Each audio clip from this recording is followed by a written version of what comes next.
Hi, welcome back on Do It Yourself channel. Today gonna show you how to insert the SIM card and the memory card into your Huawei P Smart PRO. The operation is quite easy to do. You only have to get a key like this and insert it on the app of the phone here. Yep, and we have a place, SIM card and memory card holder. And here we have two places for our SIM card, like this, as you see.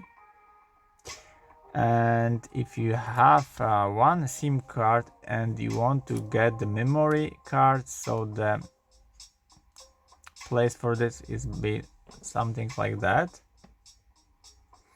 and then just place it in the small hole here on the app phone, and that's it.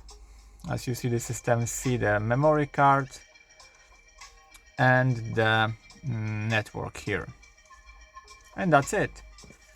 I hope the video is helpful for you. If yes, you can leave like, leave comment and leave subscribe, and see you by next video. Hey!